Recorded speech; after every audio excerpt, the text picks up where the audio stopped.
Hello నేనైతే first time ఇలా try చేశాను. చాలా బాగా వచ్చింది. మీరు కూడా ట్రై చేయండి, చాలా బాగుంటుంది. అదేనండి మన వెజ్ మంచూరియను.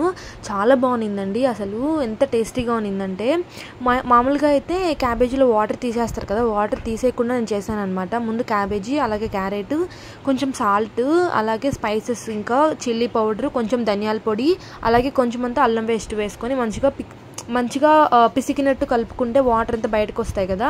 సో దాని తర్వాత పెరుగు వేసుకొని మంచిగా కలిపెట్టేసుకున్న తర్వాత ఇదైతే కార్న్ఫ్లోర్ ఒక కప్ వేసాను.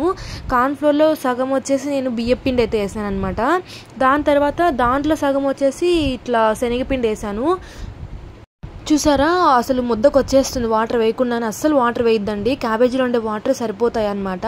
క్యాబేజీలో వాటర్ తీసేస్తే ఏమవుతుందంటే దాంట్లో ఉన్న ప్రోటీన్స్ అన్నీ పోతాయి కదా. సో ఫస్టే మనం వాటర్ తీయకుండా ఇలా చేసుకుంటే బాగుంటుంది. తర్వాత లాస్ట్లో కొంచెం అంతా నిమ్మరసం పిండుకుంటే కొంచెం టేస్ట్ పుల్లగా బాగుంటుంది. చూసారా, ముద్దగా వచ్చేసింది, మంచిగా చపాతీ ముద్దలాగా వచ్చేసింది అనమాట. దీన్ని కొంచెం ఒక 10 నిమిషాలు అట్లా పక్కన పెట్టేయండి. తర్వాత ఇలాగ బాల్స్ చేసుకోండి. మనకి ఏ సైజు కావాలంటే ఆ సైజు బాల్స్ని ఒక్కసారి చేసి పెట్టుకొని ఆయిల్ వేసుకోండి. ఎందుకంటే ముందు కొంచెంగా మనం రౌండ్స్ వేసుకుంటే బాగోవు, తర్వాత ఆయిల్ వేస్ట్ అయిపోతుంది కదా. సో అందుకని ఒకేసారి బాల్స్ అని చేసి పెట్టేసుకొని ఆయిల్ హీట్ పెట్టుకోండి. ఆయిల్ హీట్ అయిన తర్వాత ఇప్పుడు ఫ్రై చేసుకుంటే నాకైతే 2 టైమ్స్కి వచ్చాయన్నమాట.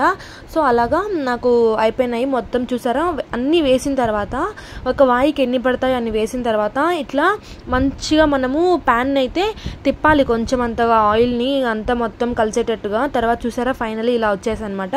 కాకపోతే ఒక 10 మినిట్స్ టైం పడతాయండి. మరీ సిమ్లో కాకుండా మరీ హై ఫ్లేమ్లో కాకుండా నార్మల్గా పెట్టుకొని వేయించుకోవాలి ఇవి, లేదంటే మాడిపోతాయి. మంచూరియన్ ప్రాసెస్ చూసేద్దాము. తర్వాత అన్ని పక్కన పెట్టేసుకోవాలి. ఇట్లయితే నేను అదే ప్యాన్లో కొంచెం అంత ఆయిల్ ఉండించుకున్నాను. తర్వాత కొంచెం అంత కరివేపాకు వేసుకొని, అలాగే ఇట్లా చూసారా ఆనియన్స్ ఇలా కట్ చేసుకున్నాను అనమాట, కొంచెం పెద్దవిగా. అలాగే క్యాప్సికమ్ కొంచెం వేసుకున్నాను. తర్వాత వెంటనే అల్లం పేస్ట్ కూడా వేసుకొని మంచిగా వేయించేసుకోవాలి. ఎక్కువ వేగాల్సిన అవసరం లేదండి, కొంచెం అంత పచ్చివాసన పోయే వరకు వేగితే సరిపోతుందన్నమాట. ఇప్పుడు అన్నీ కొంచెం సోయా సాసు, అలాగే చిల్లీ సాసు వేసుకొని కొంచెం అంతా కలిపెట్టేసుకున్నాను అనమాట. తర్వాత ఇలాగా కార్న్ఫ్లోర్ ఒక స్పూన్ అయితే కలిపెట్టేసుకొని వాటర్లో వేసుకొని ఇలా వేసేసుకున్నాను కార్న్ఫ్లోర్ని. ఎందుకంటే కొంచెం థిక్నెస్ కోసం అనమాట. మనము ఫస్ట్ మంచూరియన్ బాల్స్ చేసుకున్నాం కదా, ఆ బాల్స్ అనేటివి గట్టిగా ఉంటాయి. సో అవి కొంచెం సాఫ్ట్ అయ్యేదానికోసం ఇలాగ కార్న్ఫ్లోర్ వాటర్ అయితే వేసుకున్నామంటే కొంచెం సాఫ్ట్ అయిపోతాయి అనమాట.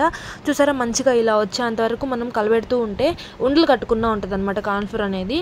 అయిపోయిన తర్వాత ఇప్పుడు అన్ని బాల్స్ వేసుకొని తర్వాత అంతే అనమాట. ఇంకా బాల్స్ వేసుకున్న తర్వాత కొంచెం పైన మనకు కావాలంటే ఇంకొంచెము స్వీట్ సాస్ కానీ, ఇంకా కొంచెం చిల్లీ సాస్ కానీ, మన టేస్ట్కి తగ్గట్టు కొంచెం అంత సాల్ట్ కూడా వేసుకో. నాకు సరిపోయింది కాబట్టి నేను వేసుకోవట్లేదు, మీకు టేస్ట్ని బట్టి వేసుకోండి. ఇంకంత ప్రాసెస్ ఇంతే అనమాట.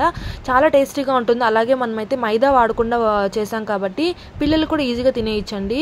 అసలు హ్యాపీగా పెట్టేయచ్చు పిల్లలకి కూడా. కాకపోతే కొంచెం ఆయిల్ ఫుడ్ కాబట్టి ఎక్కువ కాకుండా కొంచెం పెట్టుకోవచ్చు. నేనైతే లాస్ట్లో కొంచెం స్వీట్ సాస్ వేసుకున్నాను. చాలా బాగా వచ్చింది అయితే, టేస్ట్ మాత్రం చాలా బాగుంది. ట్రై చేసి కమెంట్ చేయండి. వితౌట్ మైదా అండి, అసలు చాలా మంచిగా డైజెస్ట్ కూడా అవుతుంది అనమాట. సో ఇదనమాట. ఫస్ట్ టైం చూస్తున్నట్టయితే సబ్స్క్రైబ్ చేసి సపోర్ట్ చేయండి. అలాగే యూస్ఫుల్ అనిపిస్తే కన్నా ఇంకొకరికి ఎవరికైనా షేర్ చేయండి, లైక్ చేయండి. బాయ్. చూసారా, లాస్ట్లో ఇలా అయితే మనకి నచ్చిన ఏదైనా సాస్తో సర్వ్ చేసుకుంటే చాలా బాగుంటాయి టేస్ట్. ఖచ్చితంగా ట్రై చేయండి. సో అదనమాట. బాయ్.